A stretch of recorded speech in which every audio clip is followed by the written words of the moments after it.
Questo sono io e questa è la mia moto che sta bruciando alla seconda tappa della Dakar del 2015.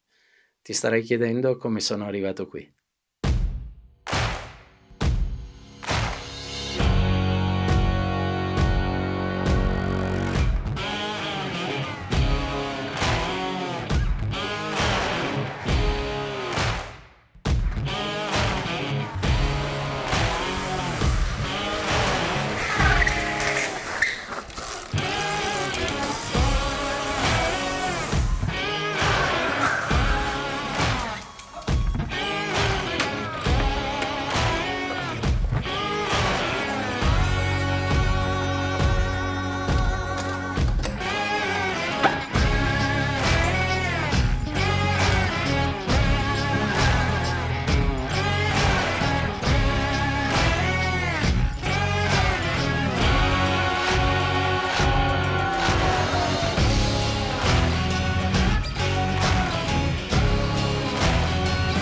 Pronti? Oh, adesso con tutto così lucido.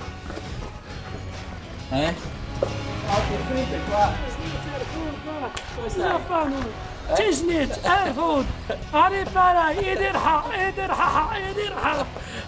cosa vuole di più? Un po' di allenamento Marocco, Marocco. ce l'abbiamo qua, hai Siamo capito? qua, voglio cantare. Ma questo qui è bellissimo, Grande, questo è molto bello.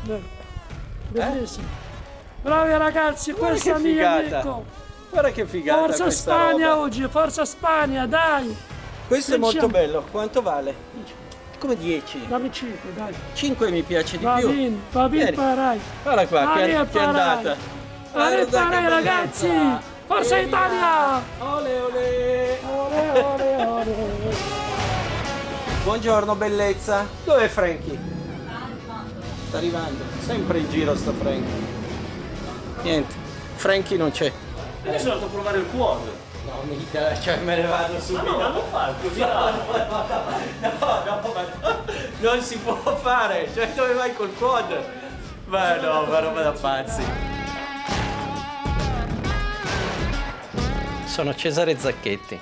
Oggi vi racconto com'è nata la mia passione per la Dakar.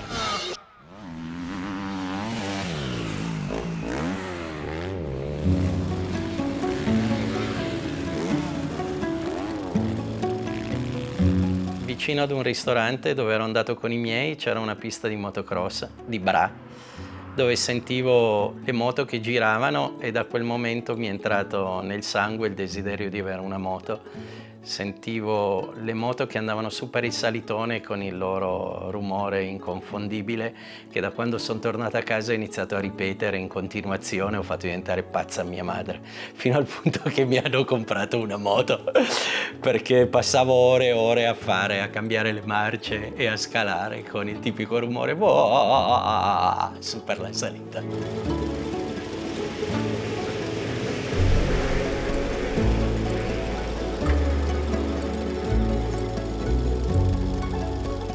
Sono andato a provare per la prima volta un KTM 125 che aveva il numero 137 e ho una foto di quel momento, tutto fiero con questa moto davanti ad un furgone americano con le fiamme, con disegnate le fiamme.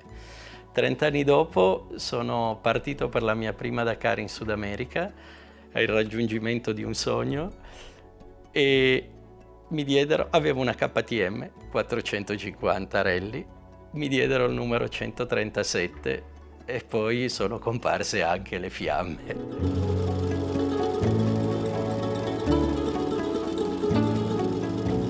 Così, finalmente, quando ebbi la mia prima moto, ho iniziato a fare motocross. Ho fatto i cadetti, da 15 anni ho fatto prima cadetti e poi junior nazionali. Ho corso nella 125 e nella 250 facendo motocross. È stato un periodo bellissimo della vita e che poi è terminato perché per la scuola, per il lavoro, per gli infortuni la compagnia si era sciolta.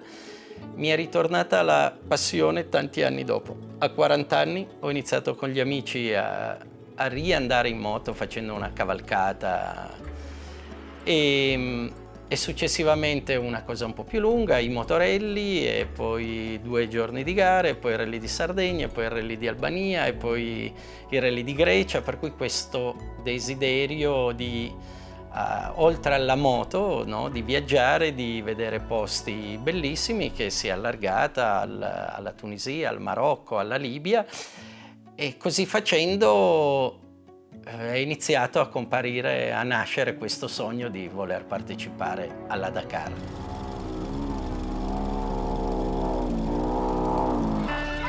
However, front-runners such as Porsche in the car category and BMW in the bikes would not have such problems. Oriol and Raye were dominating in their BMWs, while Fenwi demonstrated the dangers, thankfully without lasting consequence.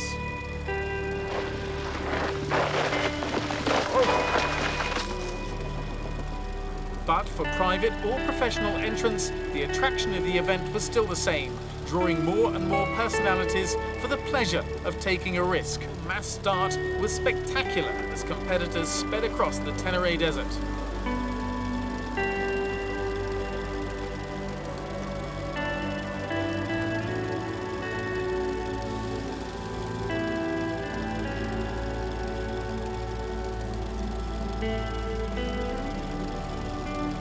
Forse uno non lo sa la prima volta che si affaccia cercando di realizzare questo desiderio sogno, però partecipare alla Dakar richiede un grande impegno fisico ed economico.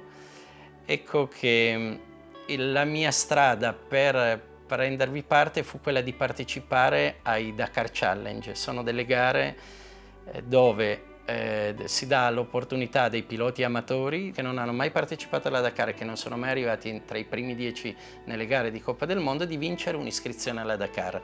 È un'operazione che fa l'ASO per promuovere la gara in giro per il mondo. Così andai la prima volta in Egitto al Rally dei Faraoni e non andò bene perché dopo 3 giorni mi sono cappottato malamente rompendo il monoammortizzatore con un ginocchio gonfio così e finì. Quell'anno vinse la partecipazione alla Dakar Edouard Boulanger, che si presentò in Sud America con l'Aprilia.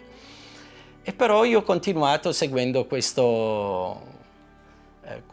cercando questa possibilità. Così un giorno ho deciso di partecipare ad un rally in Australia.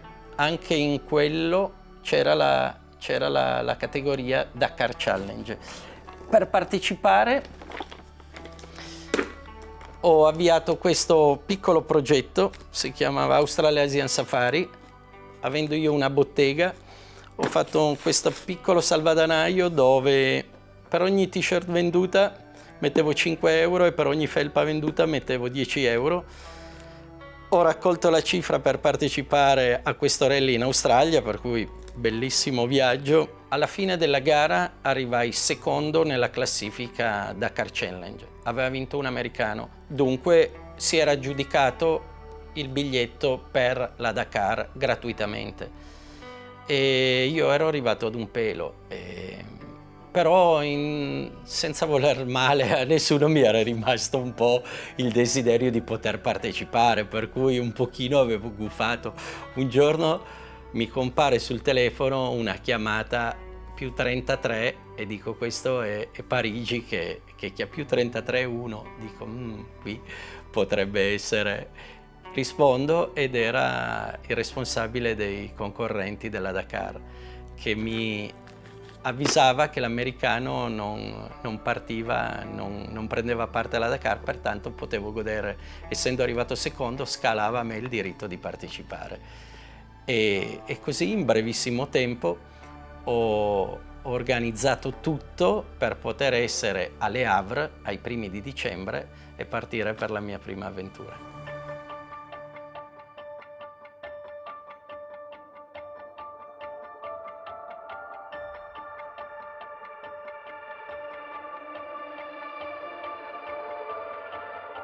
Buenos Aires, gennaio 2000, o forse era ancora dicembre, perché all'epoca la Dakar partiva il 1° di gennaio, un'emozione pazzesca, e pensavo di essere arrivato lì sapendone di rally, sapendone di moto. E quando sono arrivato lì mi sono reso conto che non sapevo un tubo, nonostante avessi fatto già tantissimi rally. Ero andato in Marocco più volte, avevo fatto il Merzouga, ero andato a girare in tanti posti, però questa era una cosa troppo grande e ho visto che ero completamente disorganizzato, perché nella mia cassa non c'era un tubo, avevo la tessera della KTM, ma già il primo giorno sono arrivato e vedevo tutti che lavoravano, si davano un gran da fare. Io avevo appena cambiato l'olio, mi sentivo veramente fuori luogo, e tutto l'idea che mi ero fatto in quel momento si è frantumata. Avevo capito di non essere assolutamente pronto, anche se mi ero preparato molto, ma me ne mancava veramente tanto per fare qualcosa, e infatti è stata un'esperienza che non è andata avanti tanto. Il secondo giorno partiamo in uno scenario magnifico, cioè ci stavamo avvicinando a una zona un po' montuosa, avevamo lasciato le pianure argentine verso le montagne del Cile, e non ho ascoltato quello che ti dicono tutti quelli che hanno fatto la Dakar, che è strano perché suona proprio male, che dice vai piano. E allora bisogna capire cosa vuol dire questo vai piano. Non è vai piano, vai lento, vuol dire fai attenzione a non fare cavolate, vai con un po' di margine, perché può succedere di tutto. E il giorno prima Fabio Mauri era lì e me l'aveva detto. Mi ha detto sei andato bene, adesso vai tranquillo. Io invece sono andato tutto accelerato, così dopo poco sono finito, già giù ho fatto un dritto in una curva, meno male che c'era un po' di gente, l'Argentina era piena così di gente, di spettatori, che mi hanno aiutato a tirare fuori la moto. Allora, preso dal panico di aver perso tempo, ho cercato di andare più forte, continuando a sbagliare. Insomma, ho innescato questo meccanismo della palla di neve che diventa una valanga, perché ho fatto tutta una serie di errori, uno più grosso dell'altro, fino a quello di voler superare un quad, e di lì è nato il mio odio per quel genere di 4 ruote, perché per superarne uno su un rettilineo polverosissimo di cui non riuscivo a vedere niente, per orientarmi guardavo, c'era alla sinistra una linea elettrica di cui io vedevo solamente i fili, per cui guardavo questi fili e ho fatto l'azzardo cercando di superarlo, ma purtroppo non seguivo più il roadbook e c'era una chicane, c'era un destra e sinistra. Io a un certo punto ho visto tutto il cielo azzurro e una parete di persone di fronte a me con un terrapieno. Questo ha girato, io sono andato dritto a stecca e lì non so più cosa è successo, perché quando ho ripreso conoscenza stavo andando in moto con tutto staccato, si era staccato l'RTF, non sapevo dove stessi andando, stavo andando, ma sono arrivato ad un controllo orario, faceva un caldo mostruoso, avevo il manubrio storto.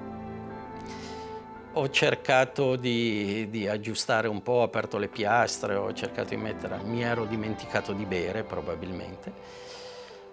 Sono ripartito in una zona terribile di fesh, sono caduto e non sono più riuscito a ripartire. La moto non partiva più, ho guardato i fusibili, ho cercato la moto. Non volevo far finire la batteria, mi sono messo lì ad aspettare che che rinfrescasse un poco. C'erano 50 gradi quel giorno, mi sono sdraiato sotto la moto e di lì ne sono successe di tutti i colori. Vedevo arrivare gli elicotteri, continuavano a chiamarmi sull'RTF ma non riuscivo ad alzarmi per rispondere. Quando vedevo arrivare gli elicotteri gli facevo segno che stavo bene, anche se in realtà non stavo bene. Un altro corridore mi ha soccorso dandomi dell'acqua e ha chiamato lui i soccorsi per me. È arrivato un elicottero a portarmi da bere. Dopo ore, ma ormai ero stremato, sono riuscito a ripartire e c'era una piccola sciocchezza sulla moto che non mi consentiva di accenderla. Risolto quel problema, sono ripartito, ma ormai la strada era devastata e ho scelto di passare fuori a 100 metri dalla strada nel bush e lì sapevo, che era già accaduta negli anni precedenti, che raccogliendo l'erba secca alcune moto potevano avere un principio di combustione perché andava a finire proprio tra marmitta e radiatore. Pertanto ogni tanto mi fermavo, pulivo.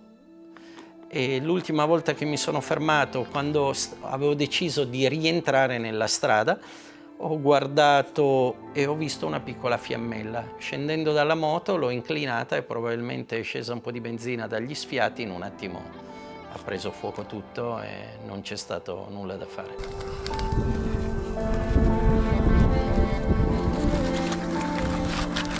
Una disgrazia enorme.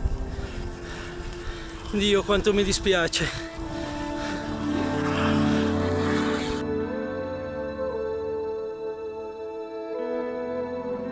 Cioè, l'ho vista consumarsi e bruciarsi completamente, non è rimasta praticamente niente di questa moto. Quando è arrivato il balè mi ha detto recuperiamo la moto. Ho detto ma la moto non c'è. Sono venuti a vedere, era ancora tutto incandescente ed è rimasto tutto lì. Ed è vicino a Cilesito, chissà dove, nel bush. Avevo due possibilità: o me ne tornavo a casa oppure avevo pensato ormai sono qui e ho deciso di rimanere. Ho chiesto se potevo rimanere e sono rimasto lì e ho seguito la gara. Durante quelle 2 settimane ho imparato tutto ciò che serviva per poter fare veramente la Dakar, perché sono andato in giro per i paddock, vedevo cosa facevano, come si comportavano i corridori, come arrivavano, in che condizioni arrivavano, come si preparavano, dove dormivano, come lavoravano i meccanici, tutte cose sconosciute fino ad allora. Figa! Uno segundo, salve con il solo verificano ustedes cuánto quedamos a la escuela del Jerez.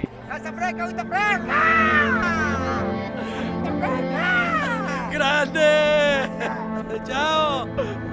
Questo è stato il 2015 e quando sono tornato avevo voglia di ritornarci perché la missione era fallita, ma ho dovuto ricomprare una moto ad Oud che mi aveva prestato la sua.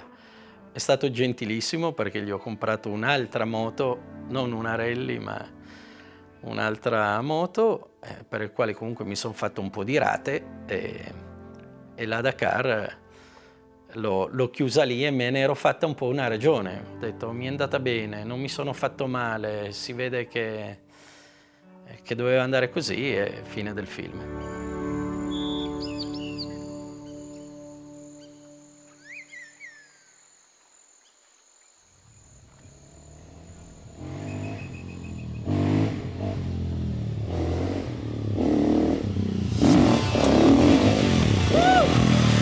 La prima volta che ho visto Cesare era la Dakar 2021, eravamo a Jeddah, la mia prima Dakar, quindi ero assolutamente un neofita, si può dire, ed ero rapito ed incredulo di tutte quelle macchine, di quel bivacco che aveva una dimensione per me sconcertante.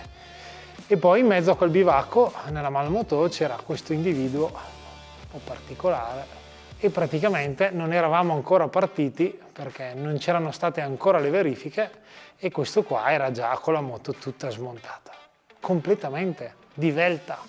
Aveva trovato i cuscinetti di sterzo rotti e mi chiedeva a me un giudizio. Praticamente la ruota, la forcella, oscillava avanti e indietro di 1 centimetro.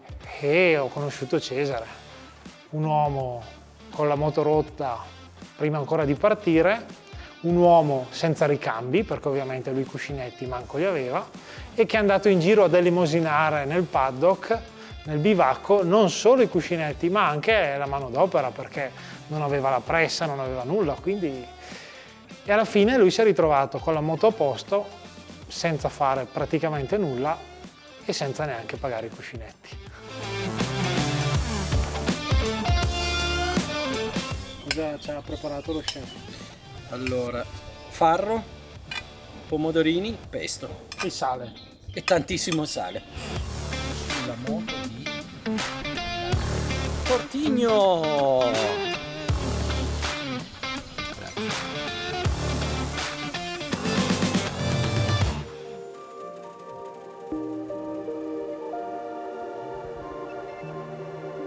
Avere un progetto e non riuscire a portarlo a termine è una cosa che ti resta dentro come incompiuta e giorno dopo giorno riaffiora e ritorna in maniera sempre più forte e violenta. Per cui dopo un anno ha iniziato a farsi strada la voglia di ritornare, di andare a chiudere un lavoro che era stato iniziato ed era restato incompiuto. La Dakar, dopo 10 anni di presenza in Sud America, ritornava da questa parte del mondo e in realtà in Arabia Saudita.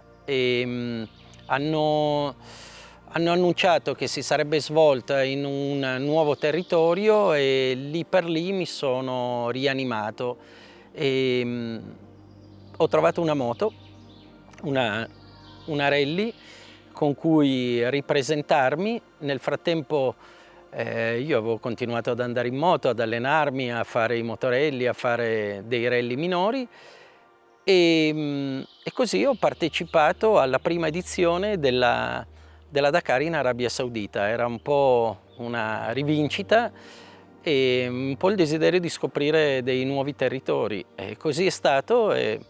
Nonostante tante avventure, vicende, cose che chiaramente succedono in 2 settimane di gare, è andata bene e finalmente l'ho terminata. Ciò mi ha reso molto felice. A quel punto pensavo di aver chiuso la partita con la Dakar e invece si era aperto un tema nuovo, perché a quel punto avevo la moto, mi era andata bene e ho detto a questo punto perché dovrei fermarmi, e pertanto l'anno dopo ci sono ritornato.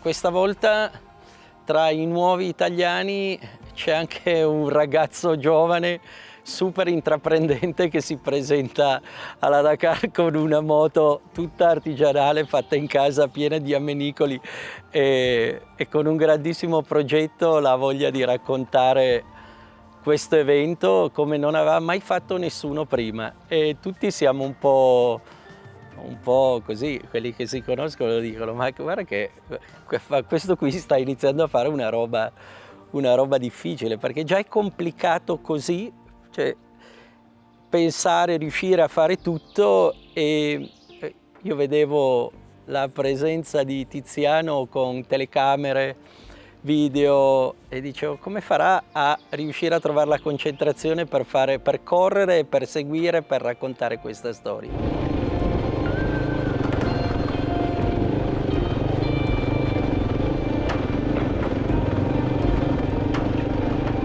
Per il momento una delle cose più dure della mia vita, allucinante. Ho preso una botta forte subito dopo 2 chilometri, ho fatto una cappellata, ma in realtà ho capito che i pericoli segnati sul roadbook sono in realtà solo alcuni.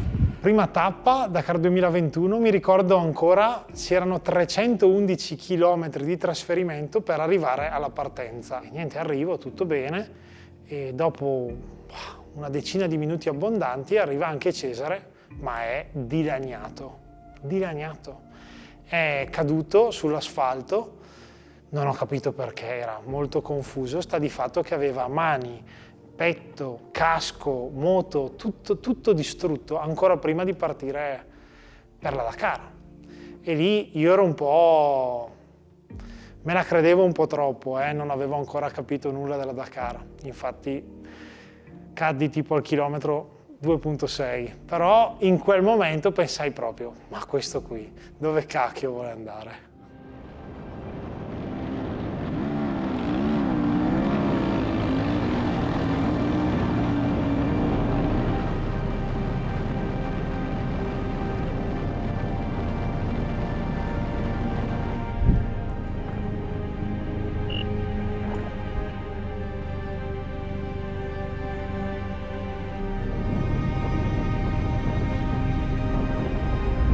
Provo a ripartire ma sono distrutto, mi dispiace.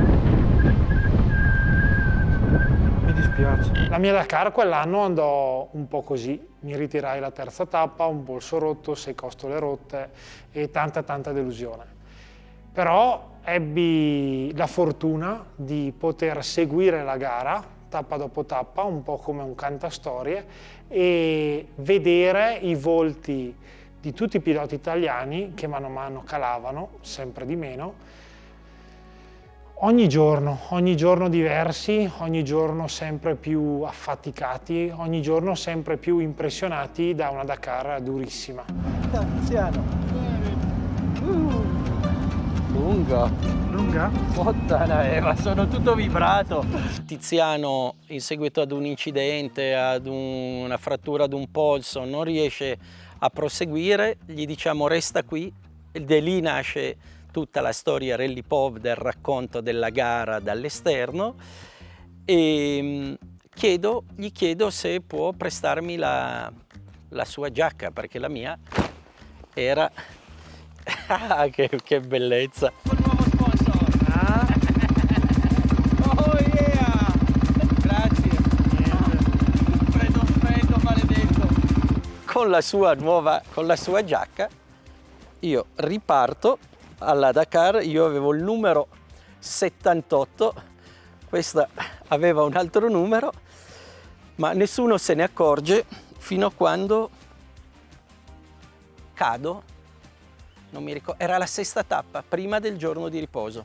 Pare che casterà a bordo di un elicottero, vedendo un italiano che cammina in cerchio, con la testa abbassata, a terra per sincerarsi delle condizioni, mi trova, e io non ho memoria sino a quando mi riprendo appoggiato al bordo di un elicottero con un medico che mi sta visitando. Io inizio a rendermi conto, vedendo passare le moto, che gli dico: ma io sono in gara, devo andare, Lui mi diceva: no, aspetta, resta qui. Gli ho detto: ma come resta qui? Stanno passando, io sto facendo la Dakar, devo ripartire. Lui fa: no, resta qui, devi stare tranquillo. Io ho detto: ma no, guarda che io sto benissimo, sono Cesare Zacchetti, ho il numero 78. E lui mi guardava e leggeva questo nome e questo numero. Pertanto continuava a dirmi: no, rimani qua, rimani qui. Ma io non mi ricordavo di aver messo la giacca di Tiziano, pertanto gli avevo creato grande confusione. A un certo punto, dopo minuti di preghiera, gli ho detto: guarda che sto bene, riesco a stare in piedi, non ho male da nessuna parte. E mi toccavo il naso alzandole. Mi dice: ok, ti facciamo andare, però tra 20 km c'è una jeep con un medico, Tango 8, ti fermi e ti fai controllare. Go! Grande Ceccarino.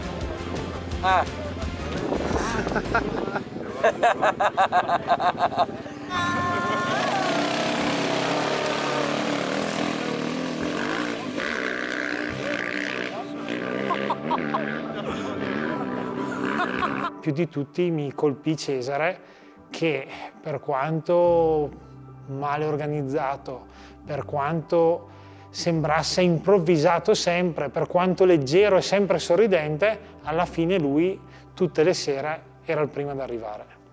E infatti quella Dakar arrivò primo degli italiani e in una posizione, non mi ricordo, ma era nell'assoluta là davanti. E quindi quell'uomo con i cuscinetti rotti, ancora prima di partire, schiantato per terra su asfalto, ancora prima della prima speciale, concluse la Dakar primo degli italiani. Forse a volte le impressioni che ci facciamo, le prime impressioni, non sono proprio quelle più giuste.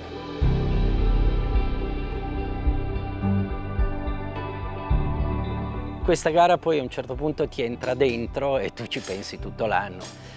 Sebbene lì soffri, ti succedono tantissime cose, a volte rischi, e quando torni sei stanco e magari hai di nuovo voglia di ripartire e di vivere queste esperienze nei luoghi e nelle persone con cui hai condiviso questi momenti. Attenzione che ho fatto la pipì.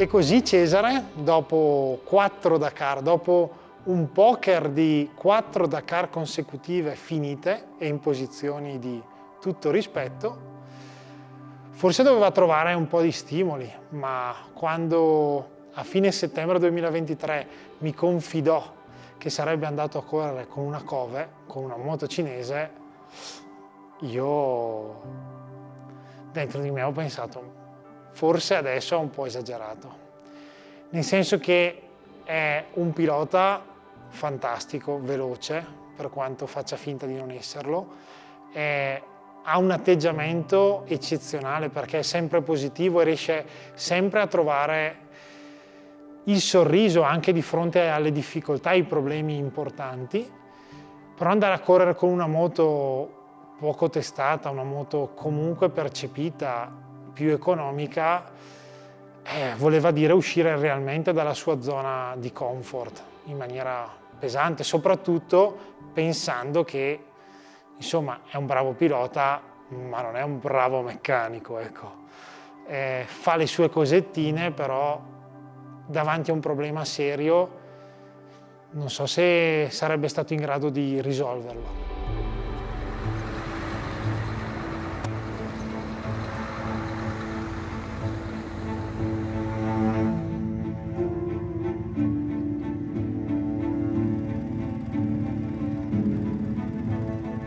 Sono piovra oggi, antenne dritte per sopravvivere. Vado a fare un giro in moto. Buongiorno dalla tappa 1 di questa Dakar, partenza subito concitata con l'airbag che non funziona, mi fanno partire lo stesso, ma oggi avrò magari un po' di rispetto in più per queste pietre laviche che ci aspettano. Andiamo per questi 414 km di prova speciale.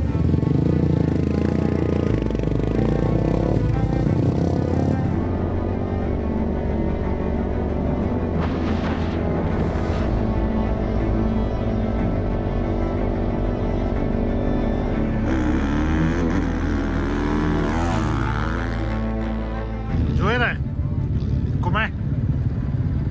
Ma questi che sport fanno? Ma noi andiamo un pochino di meno. Ma ascolta, oggi io voglio cazzi. Apprendere. Diamoci un attimo anche il panorama e facciamo con calma. Perché qua Non si scherza. Cesarigno, sei pronto? Sì, sono pronto. Quanto è figo sto posto. No, è bellissimo. Ma io avrei continuato a fare trasferimento, pensavo di essere in macchina e godermi tutti i canyon.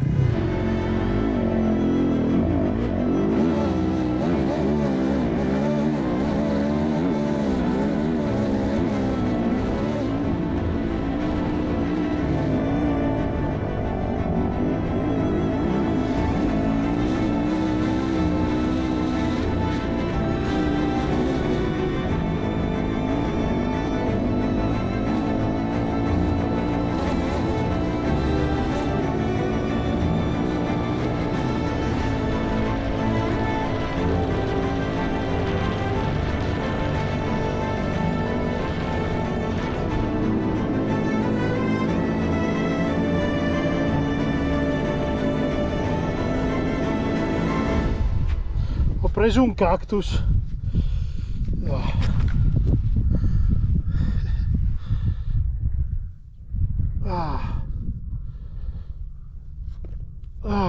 Porca vacca.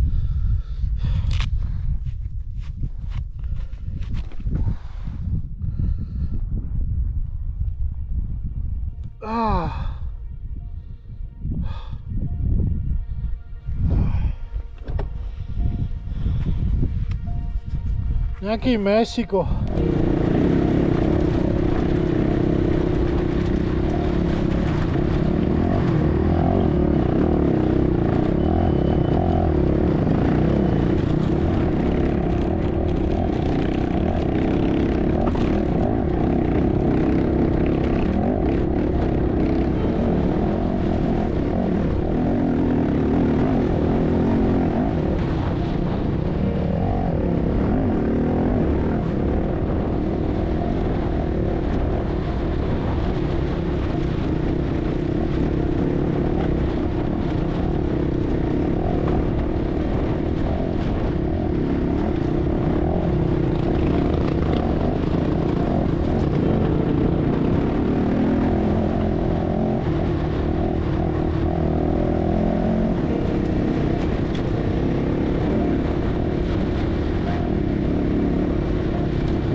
Allora, facile, tutta piatta, veloce.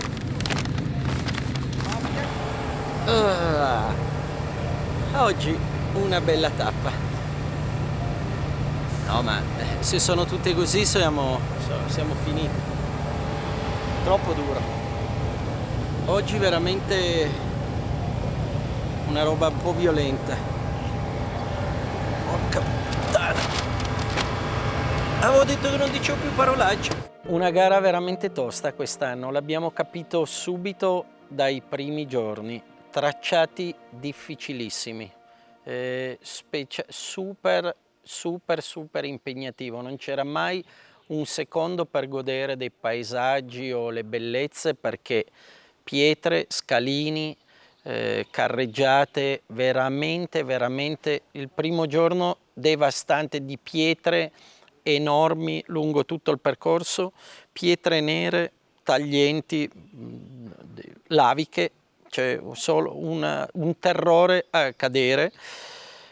Giorni, la preoccupazione di avere una moto nuova, che attento a qualsiasi rumore, a qualsiasi reazione della moto, e un po' anche la responsabilità di volerla portare avanti, di non fare subito qualche stupidaggine. Per cui arrivavo stanco, è stata una prima settimana veramente super impegnativa, super stressante.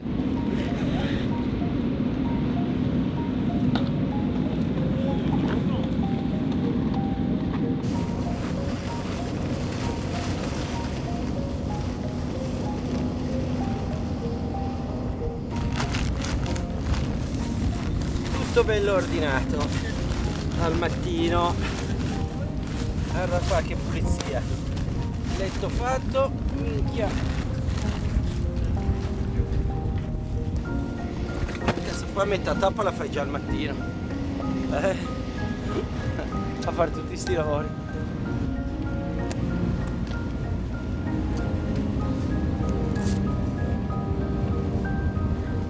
Non so un cazzo di oggi.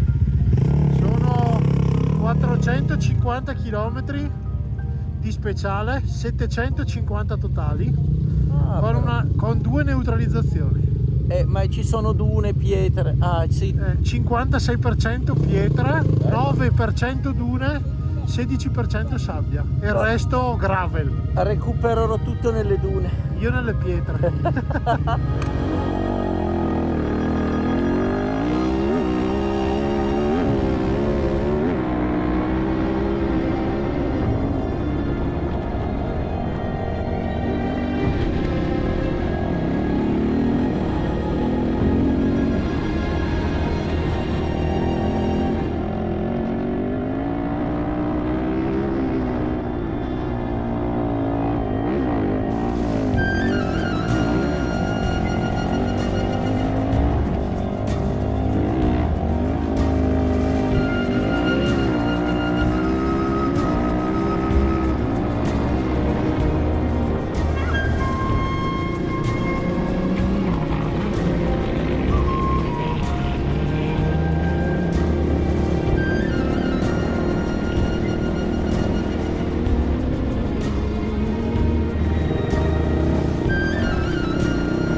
Come andiamo?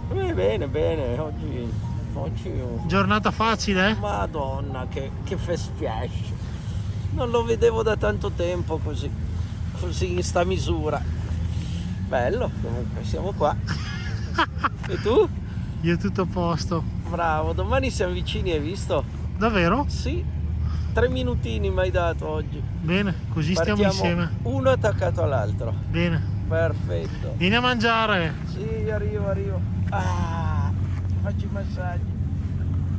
E arriva la tappa per me più temuta, la tappa a 48 ore. La novità del 2024 è stata introdotta per aumentare ancora di più le difficoltà. Si tratta di una tappa che dura 2 giorni, dove lungo il percorso sono presenti una serie di mini bivacchi che saranno raggiunti dai concorrenti quando alle 4 di pomeriggio la tappa verrà fermata e si prosegue sino al raggiungimento di uno di questi bivacchi.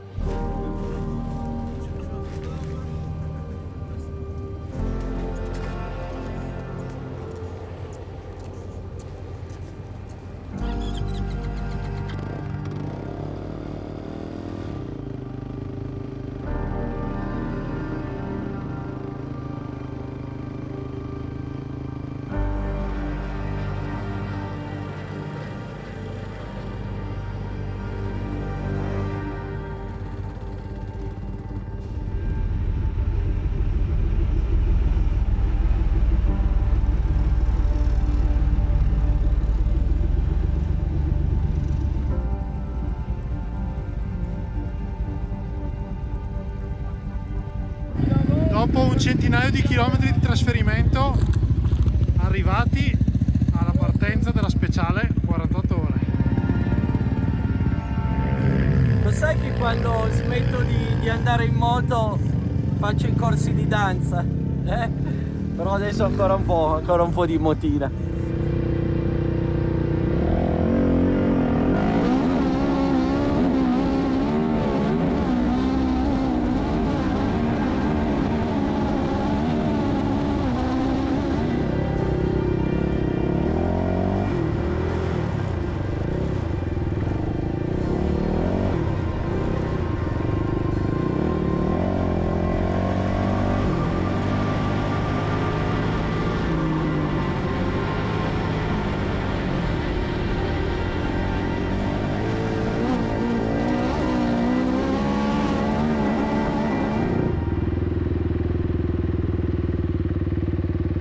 ecco, sono finito in quel buco lì, fine. La mia tappa è iniziata nel peggiore dei modi. Dopo 3 chilometri su una salita molto ripida che non riuscivo ad affrontare, sono finito in un catino da cui da solo non sarei mai riuscito ad uscire. Adesso sto aspettando se prende questo qui, che non prende, gli chiedo a quelli con la jeep se mi vengono a tirare fuori, perché se tu puoi aiutarmi senza venire lì in moto, a piedi, ma c'è da farsi un culo. Ma magari arriva anche Francesco.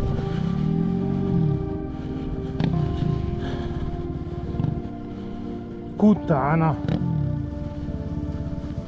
Sono arrivato fino qua prima, e poi forse dovevo spingere, ma non ce la facevo. Sono tornato giù, ho provato a salire, no way. Forse l'unica è andare su lì. Lì in mezzo. Però bisogna spingere un po'. No, anche lui.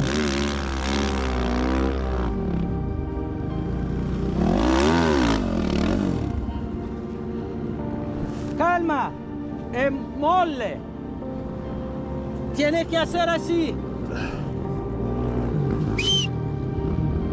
Grande! Volevo arrivare al chilometro 300, ne ho fatti solo 3. Porca troia! Vieni! Vieni!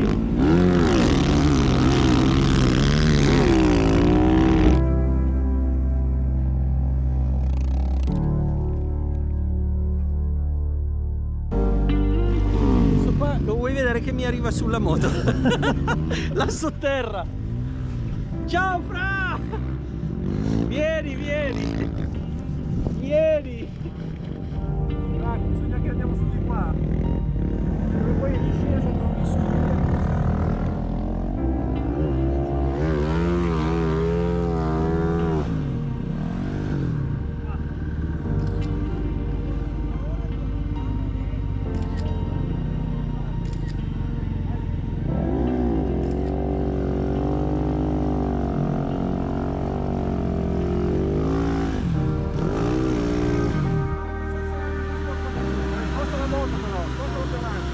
No, ma tanto arriviamo su piano piano.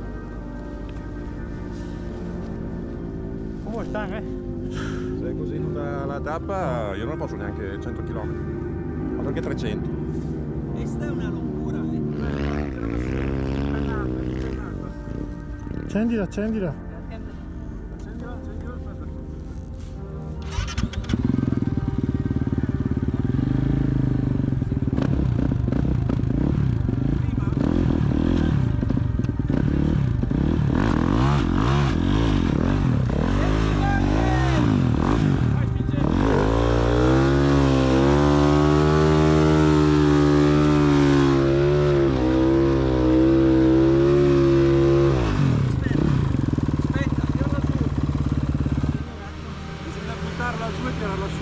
Impennare mi piace sempre.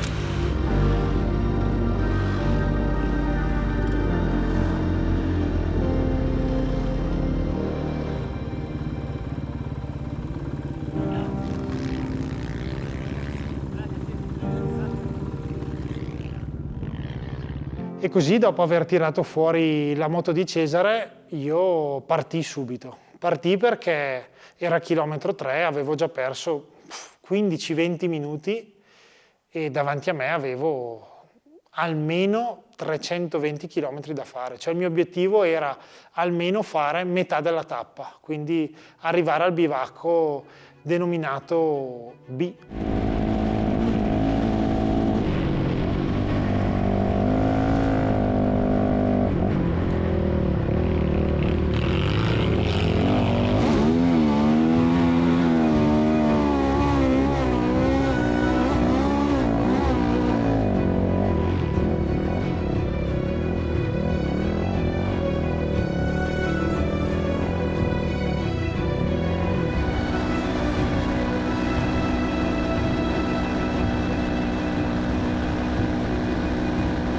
Dopo una novantina di chilometri finisco il serbatoio anteriore. La neutralizzazione era dopo circa 200, quindi i conti non tornavano. Mi mancavano già 20 km di benzina. E così calai il ritmo, proprio tanto, marce lunghe, e piano piano, avvicinandomi sempre di più alla neutralizzazione, iniziai a vedere le moto degli altri piloti fermi senza benzina. 1, 2, 3, 4, 5, più di 10 moto.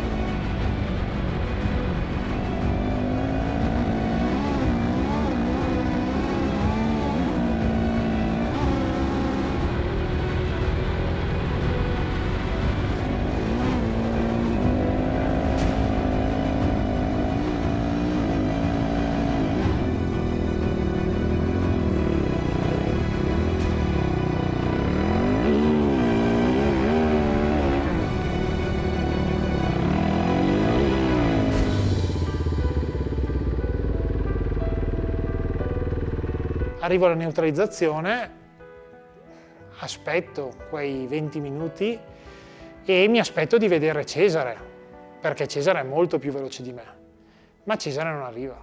Ho incontrato un francese che era finito in una buca come me e che non potevo non aiutare, perché avevo appena ricevuto aiuto dagli amici. E pertanto ho dato il mio aiuto a questa persona che aveva anche una caviglia rotta e gli ho portato fuori la moto facendo una fatica tremenda e perdendo un mucchio di tempo.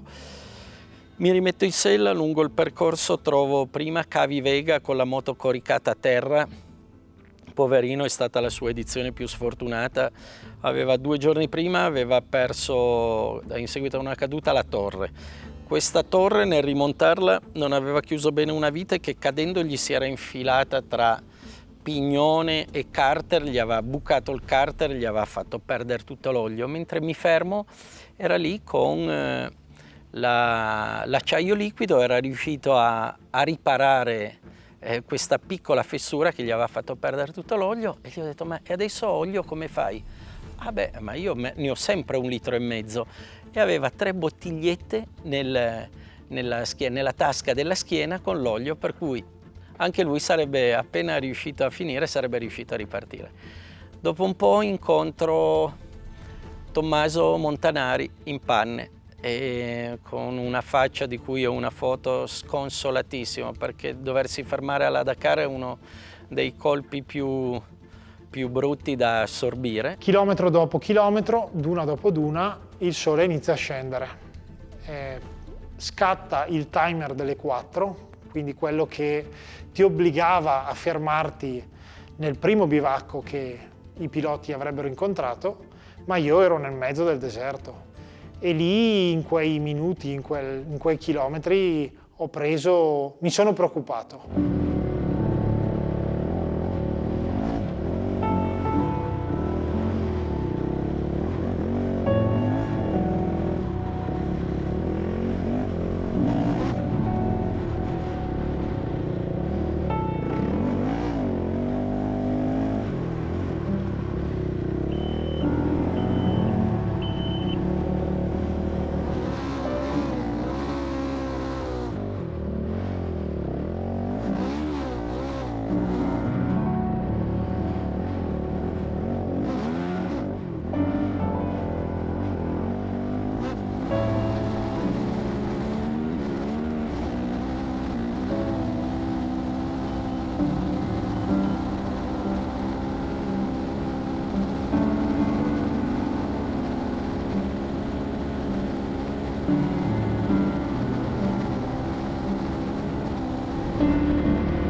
Appena arrivato al bivacco, quello programmato, chilometro 307, però quando ho visto scendere il sole mi sono un po' cagato addosso.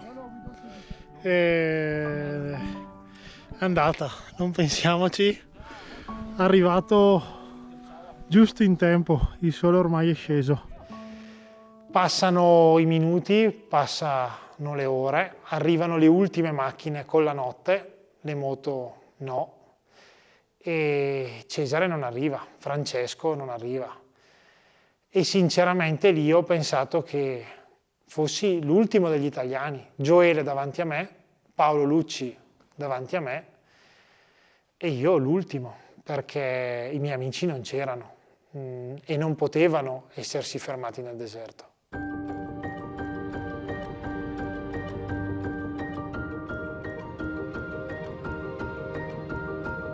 A un certo punto stava facendo buio e mi trovavo in un posto che indicava 3 punti esclamativi, non si capiva più se era salita, se era discesa, quanto scendeva, non si riusciva più a vedere, così mi sono fermato e lì sono rimasto lì dove ho trascorso la notte nel deserto. Era pomeriggio inoltrato, mi sono messo comodo, mi sono riposato, avevo qualcosa da mangiare, avevo da bere. Dopo un paio d'ore mi chiamano dall'organizzazione, mi dicono: ti stiamo mandando un elicottero a darti una mano. Ho detto: ah, benissimo, grazie mille. Qua mi hanno visto e mi vengono ad aiutare molto bene, veramente un'organizzazione eccezionale.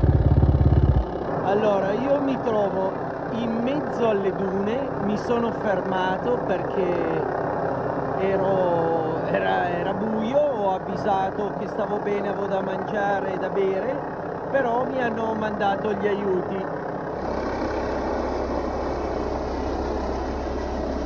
Guarda che spettacolo!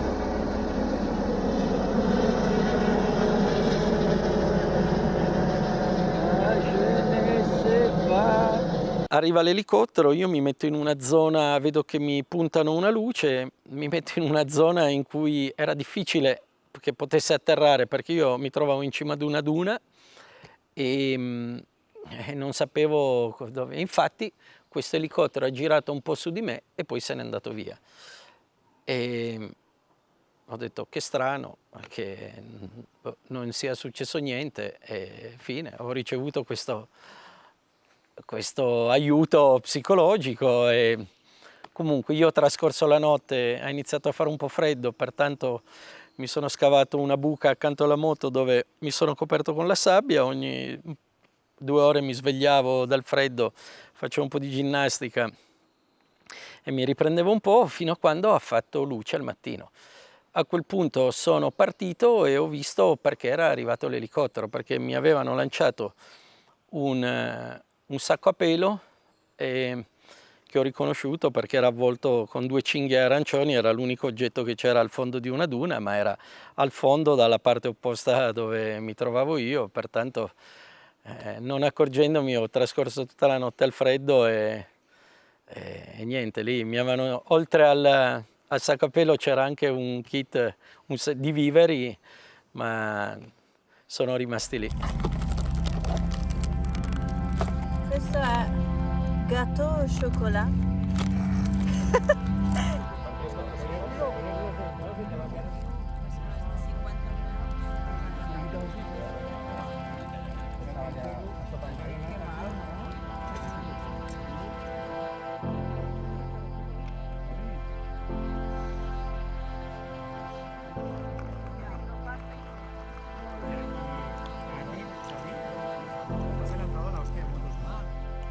E così l'indomani riparto con la consapevolezza di essere solo, ma soprattutto con la consapevolezza che la benzina che avevo nei miei serbatoi era davvero poca o davvero giusta.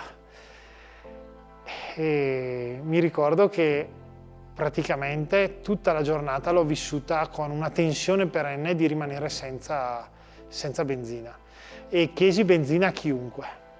A tutti i bevacchi provavo a scroccare 1 o 2 litri, accampando le scuse più disparate. Ho chiesto benzina alla mia fotografa che ho incontrato nelle dune, ho chiesto benzina davvero a chiunque, finché sul finale della tappa, perché avevo già ripassato il bivacco del chilometro 400, quindi ormai diciamo che ero nell'ultima sezione, mi fermo a salutare l'amico Pascal e mentre sono lì che lo saluto sento una moto arrivare, mi giro ed è Cesare che urla dicendo dammi benzina, dammi benzina!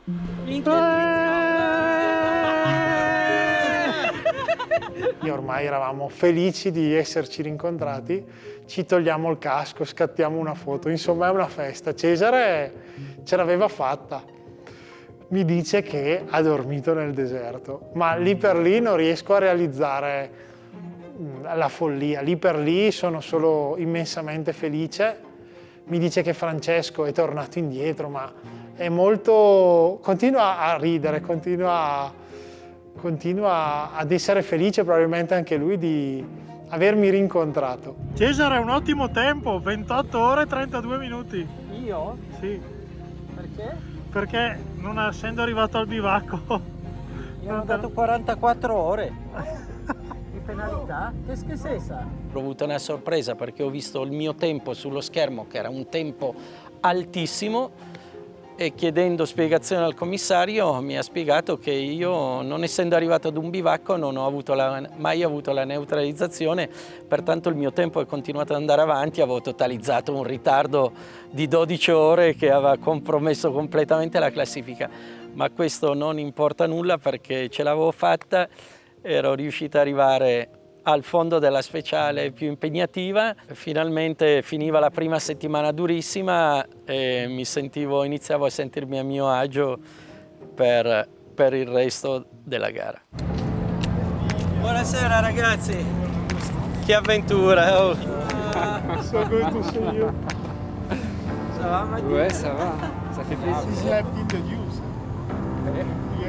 Io alle 3:58 entro e gli dico, Fra, dobbiamo andare, se no domani non ce la facciamo, fare tutto ma tra un po' fa buio, chi se ne frega, noi andiamo lo stesso. Ma fa freddo, ho detto, vabbè, dobbiamo andare. Facciamo 2 dune, lui perde la sella. Mica ci fermiamo di nuovo, ha rotto un rivetto e ho detto, fascetta. Fa no, non riesco, si è rotto, torno indietro. E io ho detto, boh, io vado. Così sono andato... Il solitario. Da solo. Il lupo del deserto. A quel punto eravamo rimasti io, Tiziano e Gioele. Io ero quello più in ritardo di tutti perché avevo preso queste penalità esagerate e ogni giorno Tiziano mi prendeva in giro, mi diceva ma sei un po' indietro in classifica. Dicevo sì, è vero, però porca miseria, mi hanno ficcato ste 12 ore che se no, però qua quello che conta è la classifica, in effetti di noi ero quello più arretrato, però come dicevo non aveva importanza perché finché sei in gara sei lì e di sicuro non è il risultato quello per cui io partecipo alla Dakar.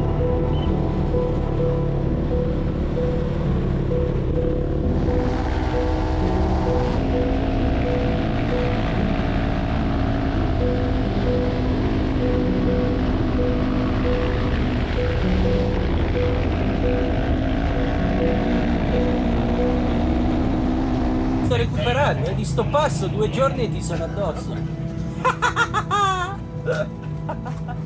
Meglio di io fare che non prendo un palo, va. Un bel cappuccio così mi cago addosso.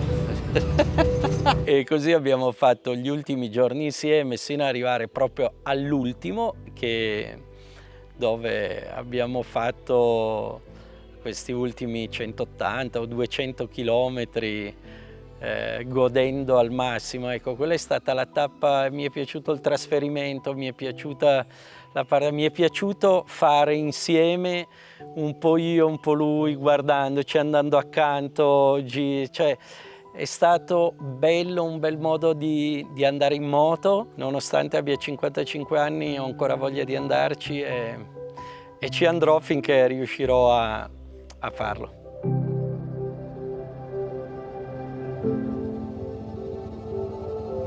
Appunto un po' dispiaciuto che è l'ultima partenza della Dakar 2024.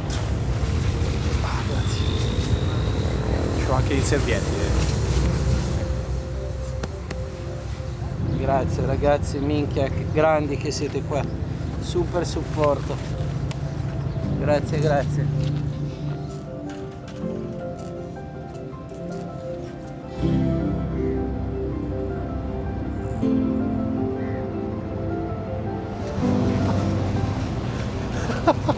I want to race like this.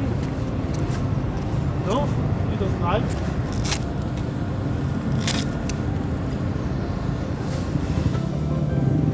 Mi saluto. Oh! Todo bien. Allora ci siamo, eh? Dopo perché? Ah, hai mancato Ho preso 30 minuti, sti cazzi. Ah, ti ho dato ancora! Non importa, fa fede il tempo. Fai tagli, poi Ti recupero tutto oggi, 12 ore. Sì, 12 ore.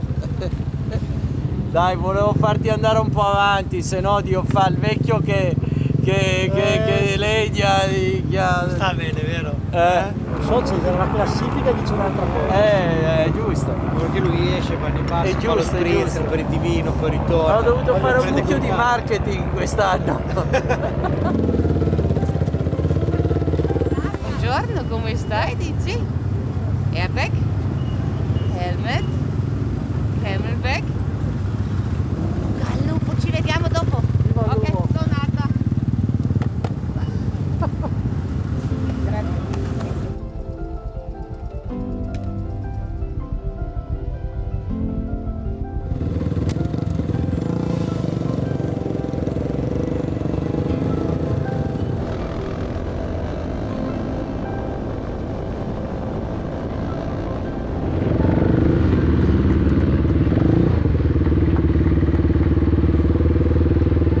Grazie.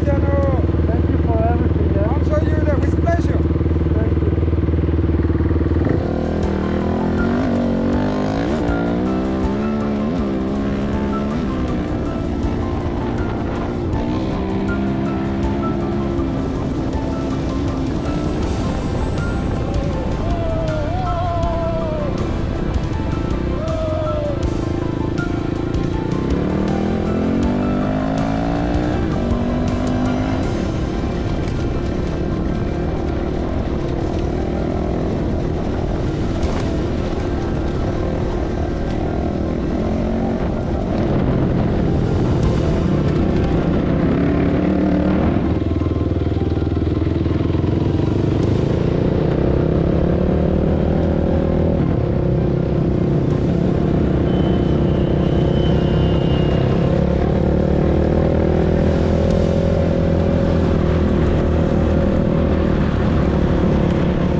tanto un colpetto ci sta. Ah! Volevo prendere il pietrone. È bello il pietrone da prendere.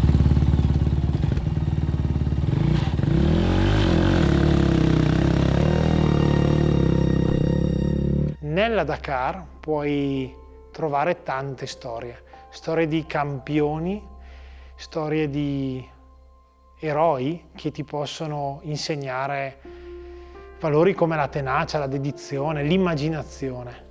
E poi ci sono storie come quella di Cesare, un po' diverse, perché ti insegnano quasi a ritornare bambino. In fin dei conti Cesare ha sempre quel sorriso stampato sul volto che è un po' frutto dell'entusiasmo che lui prova nello scoprire il presente, nello scoprire la prossima avventura ad affrontare. E questo mi ha fatto riflettere parecchio, perché quando lo conobbi il primo anno, in quei primi istanti, per me era forse un buffone, un impreparato, un improvvisato. E in realtà in questi anni mi ha insegnato a vedere non solo la Dakar, ma anche la vita in un modo un po' diverso. Noi siamo un po' i campioni della lamentela. Ci alziamo lamentandoci del tempo, lamentandoci del caldo, del freddo, lamentandoci del traffico, della città, del semaforo rosso, lamentandoci di qualsiasi cosa e dimenticandoci di chiedere il bello. Cesare in quella dimensione dakariana è all'opposto. Cesare ha dentro al cuore l'entusiasmo di un bambino che vuole scoprire nuovi orizzonti, che vuole imparare nuove cose, vuole scroccare dei ricambi per sistemare il suo problema, vuole imparare dove montare la pipetta a candela, perché in fondo lui non sa manco dov'è. E in quella leggerezza credo che dentro al suo cuore, consciamente o forse inconsciamente, lui chiede il meglio, chiede una bottiglia di benzina in mezzo al deserto, chiede un ricambio portato dall'amministratore delegato di Cove giusto il giorno prima che il problema avvenga, chiede con la leggerezza di un bambino che sta vivendo il suo sogno più bello, che in questo caso si chiama Dakar, e che ama la vita con leggerezza e con un sorriso sempre sul volto.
fa?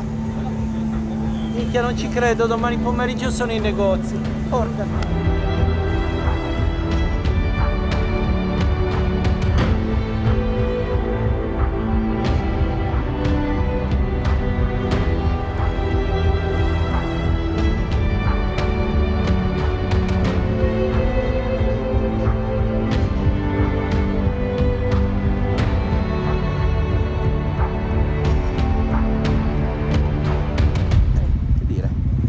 Mi dispiace già un po' che sia finito sto film, perché ci siamo divertiti con tutte le avventure e disavventure.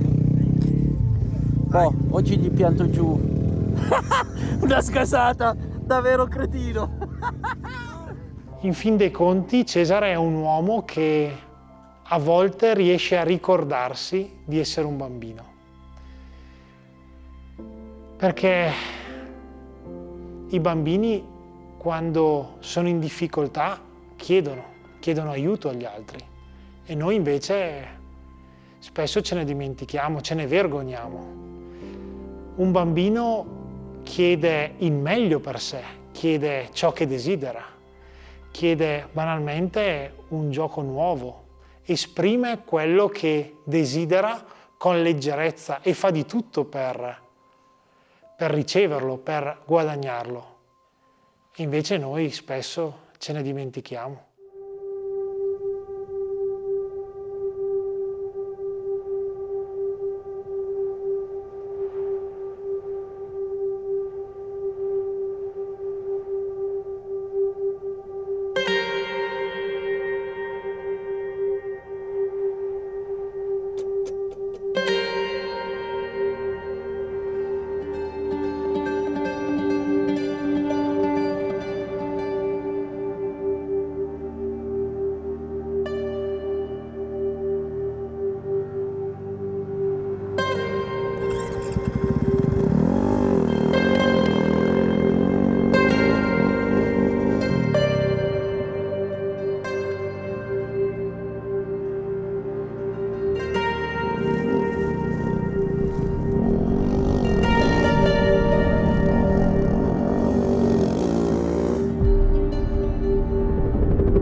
Un bambino probabilmente chiede anche all'universo, perché in fondo ha un legame ancora più puro, più diretto con il tutto, una connessione non filtrata